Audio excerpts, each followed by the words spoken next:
જીતવી આપણા માટે ખૂબ જ મહત્વની છે।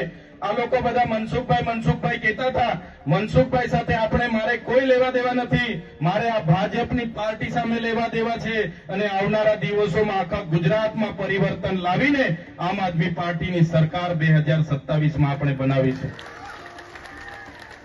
બાકી મનસુખભાઈ તો એલફેલ બોલે છે, કોઈ દિવસે મળે તો મારા તરફથી કહી દેજો, જાહેરમાં ડિબેટ અહીંયા જ રાખવા હું તૈયાર છું। એમના 36 વર્ષ થયા રાજનીતિમાં, મારા 36 મહિના થયા। વિધાનસભામાં મેં કેટલી આદિવાસી સમાજની રજૂઆતો કરી છે, કેટલા લોકો માટે મેં બોલ્યો છું, લોકસભામાં એમણે કેટલી આદિવાસી સમાજ માટે અવાજ ઉઠાવ્યો છે। એ જ વાત પર એમનું પાણી મારું પાણી મપાઈ જશે। એમના જેવો મેં બોલ બચ્ચન નથી। કેવડિયામાં એટલી બધી ધમાલો થઈ, ઝૂંપડા તોડ્યા ત્યારે આજ દાદા ગુફામાં ભરાઈ ગયેલા। તે વખતે મળ્યા હતા કોઈને? ડાયરેક્ટ ગુફામાં જતા રહે। આ વિસ્તારમાં કઈ પણ આદિવાસી સાથે ઘટના ઘટે, ગુફામાં જતા રહે। આપણા બાળકોની પોસ્ટ મેટ્રિક શિષ્યવૃત્તિ જ્યારે એમની સરકારે બંધ કરી, અમે લડતા હતા, એ ગુફામાં જતા રહ્યા।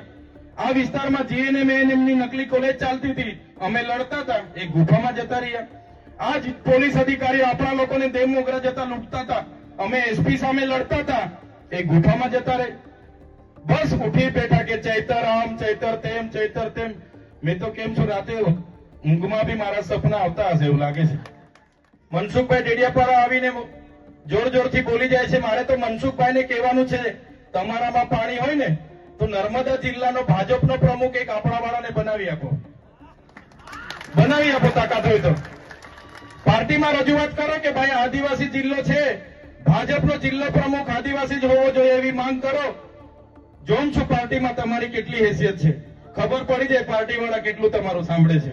આ ચૈતર વસાવા પર 14 જિલ્લા છે, 14 જિલ્લાના કોણ પ્રમુખ બનશે ને વિધાનસભા કોણ લડશે, જિલ્લા પંચાયત કોણ લડશે ને તાલુકા પંચાયત કોણ લડશે, એ ચૈતર વસાવા નક્કી કરે છે। ચૈતર વસાવા